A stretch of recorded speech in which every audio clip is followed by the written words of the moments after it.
Radio Raheem here with Eddie Hearn. We are just about over 48 hours away from yet another card, one that you say is the best you've ever put together, top to bottom. You get a little stick online for saying that too frequently, but... because they keep getting better.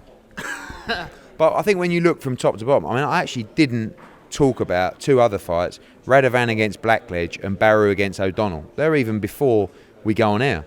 So when you look at then Conor Benn against Jamoy, Lawrence Okoli against Ngannou for the European Cruiserweight title, Burns against Selby, Chisora Price and Progress against Taylor, yeah, fuck the people online. This is the best card I'll ever do. So do yourself a favour, tune into Sky Sports Box Office or live on DAZN and do not miss it. Because once again, we're crunching the game and this is an unbelievable night of boxing. Thank you.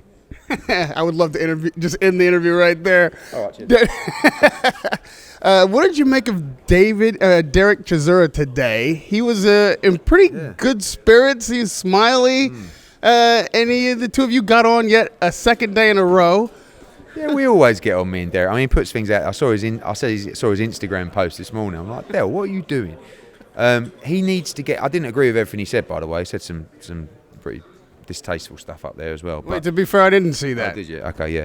But he really needs to get himself fired up and rattled to produce the performance that he needs. Like when he's flat, when he's like sort of demotivated, his performance can be flat. But what's he said? No, he said he's going to kill him.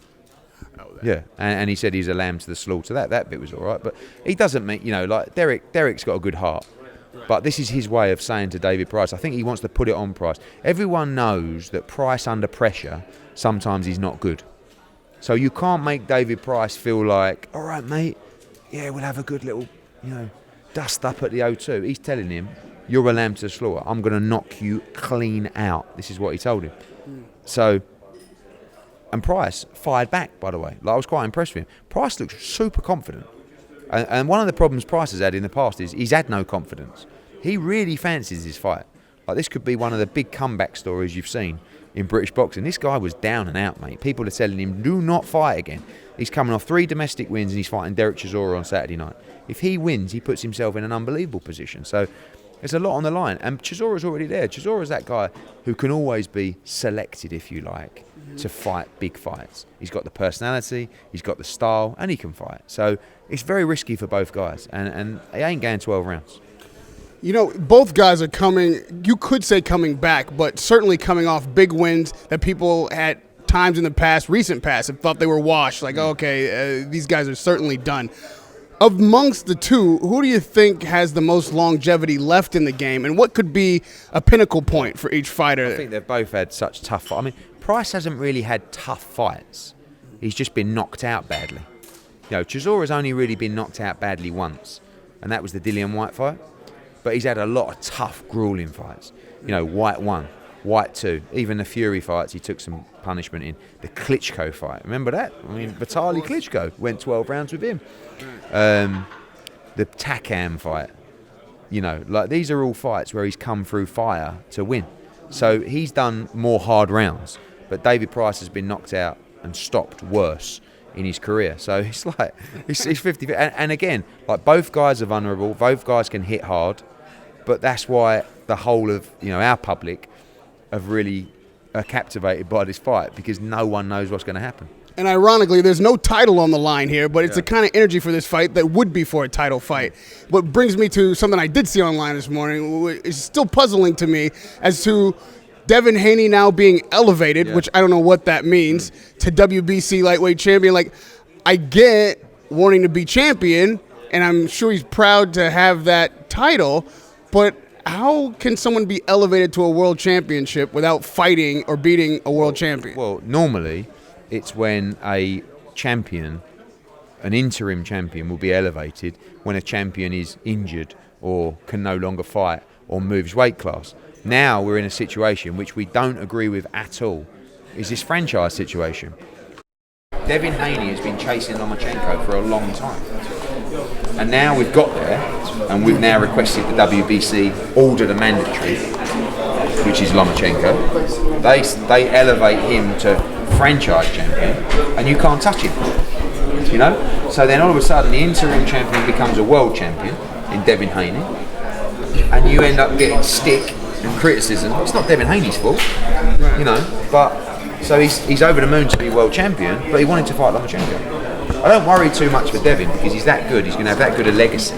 He will fight the very best. Now, he's 20 years old, so but he was chasing greatness, and I don't understand how that's what it should all be about. You should be a young fighter that wants to fight the kings, right? But now you can't touch the kings. And I don't know that any sanctioning body should be king makers so much as purveyors of championship titles and people win. So giving people the rightful opportunity to work their way up the ranking system to earn a shot at the king or the champion. Now it's and the same with Wilder, you know, with the Dillian Whyte situation, where he could become mandatory. They'll just make Deontay Wilder franchise champ. Oh, Dillian Whyte, well done, you're world heavyweight champ. Yeah, but what about Deontay Wilder? No, he's franchise. You can't go near him. Same with Canelo. Right. You know, Charlo's world champ. He ain't won. He hasn't won a world title. But now you're talking about undisputed fights. See, when they made Canelo franchise champion, everyone started telling me that the Demetrius Andrade fight with Canelo was no longer an undisputed fight because Charlo was WBC world champion then. So therefore, the winner of Commey against Lopez, which is what Lomachenko wanted for the undisputed championship, is no longer an undisputed championship. So therefore, if Lomachenko wants to be an undisputed champion, which he so desperately does, because I know, because he's about legacy and he's about achievement, he has to fight Devin Haney. So the whole thing's very confusing. And it's confusing as to why it's even necessary. Who does this benefit? Like, of course, online everybody's got an opinion. Well, I guess it stops the bigger names from vacating belts. You know, so like. But isn't that just dodging contenders? But I don't think that. And the frustrating thing is, I don't think these guys want to dodge contenders. Like Lomachenko wants to fight Devin Haney. Lomachenko's a great. He wants challenges, and us now as fans have got to put pressure on Lomachenko to say you've got to fight Devin Haney. Right? He's your mandatory now. You know you've got. So, but of course he wants to be undisputed, but now he can't even be undisputed. So you know it's all very weird. But what it means is if you're WBC franchise champion, you can't lose. So if you lose, you're still WBC franchise champion. So it's great for the WBC because you've got this massive name who carries your belt around and is your ambassador and all that kind of stuff. But how can you lose and still be franchise champion? That's it in a nutshell. Last on this we got point. Nowhere with that conversation. Yeah, well, that's how confusing. Actually, I can understand a little better now. Okay, good. But the last bit of it is, can a fighter just refuse to become franchise champion? Like, why would you even want that? Well, you want that so you don't have to face a mandatory. Mandatory is a champion. Mandatories are pains in the arse because sometimes they can stop you having other fights where you might make more money. But what's the point in aligning yourself with a governing body for so long to become mandatory if when you become mandatory you can't even fight the champion? Right. Yeah, exactly. All right. Duck or dodge, I don't know who's winning here, but I do know that one guy who's been able to swerve all that in his combat sport is Dana White, who you've been chumming around with a bit. Are you guys planning to solve all these? No, I was actually talking to Lou DiBella this morning. I mean, there's so much stuff that I feel like promoters need to get together and chat about. I mean, one is making the sport safer. You know, in the wake of another casualty a couple of weeks ago, which we've seen too many of in a sport that we believe the sport is becoming safer, and we're on the end of this terrible run in the sport. You know, and the other one is the governing body situation, because we are all spending millions and millions of dollars a year on sanctioning fees, and some people, you know, have got some ideas. Dana White being one of them. Right. So could you see a world in which promoters come together and agree on just one title and cut these sanctioning bodies out? Probably not. But you know, do you get in a situation? I don't know. Look, the sanctioning bodies, you know, for our criticism of the WBC, they do some great stuff. You know, the weight reviews. You know, the 28 days, 7 days weigh-ins for the fighters, making sure they're not crashing weight. Drug testing that they've implemented with VADA. You know, Maurizio does a very good job. I just don't agree with this. I don't have to agree with everything that the governing bodies do. Do you know what I mean? So, but everybody seems to agree that there's too many of them. So is there a solution? There's too many belts. Yeah. But you know, let's not forget that fighters want to win those titles. You know, those titles, particularly the WBC title as well, steeped in history. You know, so it's not like you come out and say, well, we're going to create a Matchroom boxing belt. Do you think these fighters that are in the game are going, I just want to win the Matchroom boxing belt? They don't. They want to win the same belt that Muhammad Ali won, or Sugar Ray Leonard won, or Mike Tyson won. So it's a tough one. We've all got to work. I don't know, for me, I'm not about eradicating governing bodies or getting rid of them. I'm just saying, like, we've just got to do things that benefit the sport and don't confuse fans too much. And lastly, on these points, if that's difficult to do, which it is, it's difficult to even explain. How do you make boxing safer if that's what the other issue is for the promoters to discuss? What can you do? Well, unfortunately, it's an inherently dangerous sport. Like, it's never going to not be dangerous. I think that from an event standpoint, I think we've done virtually all you can. I think it's more about the care for the fighters, almost in between fights, and understanding what's going on. And for people to sort of, especially the people close to fighters, sort of think about, you know, the sparring or the hard fights. Like, one of the issues I have is, particularly in this country and in America as well, is that you get your annual scan, right? So you could get scanned in March. In April, you have a 12-round war, right? You get stopped in the last minute, right, of that fight. You have 3 months off, or a month off, and then you go back into camp. Start your hard sparring again. During that first bell and all those hard rounds of sparring, you've not been scanned again, right? So we're not taking into account the damage that might have been done in that fight, or even in the sparring. You know, so I would like to see additional scanning for fighters who have either been in, and I don't know how you police it or what qualifies, but a tough fight or been stopped, or, do you understand? Because it's all very well being scanned in March or February, but where are you at in September?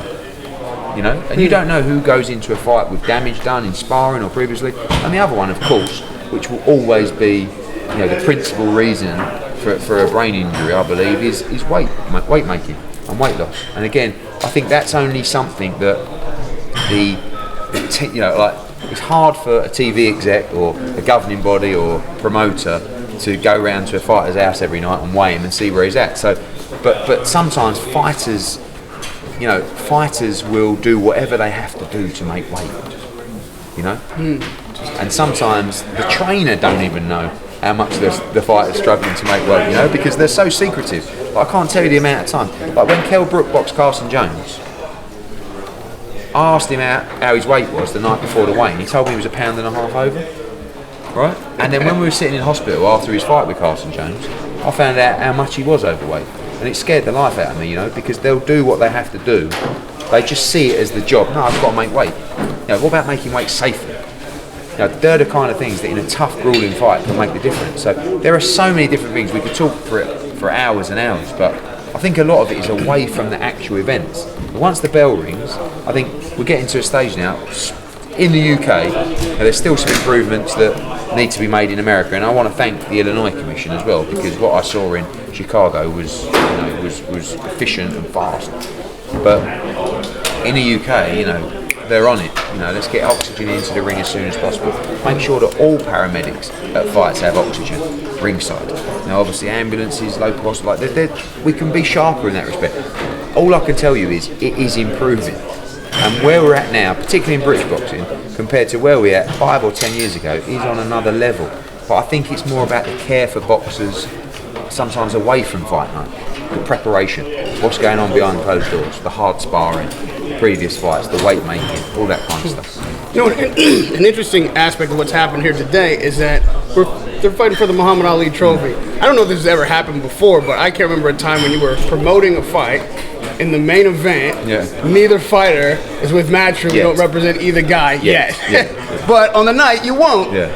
I wonder if the tournament structure could help to solve both the problems we just talked about, and that produced from here is going to be an undisputed champion, and you can control how the fights are made and at what time and what happens in between. The issue with the tournament, which is a great idea, and when you get fights like this is really what the tournament's all about, is that you live in an aim where there are promoters out there, very powerful promoters, that won't allow their fighters to go into this tournament.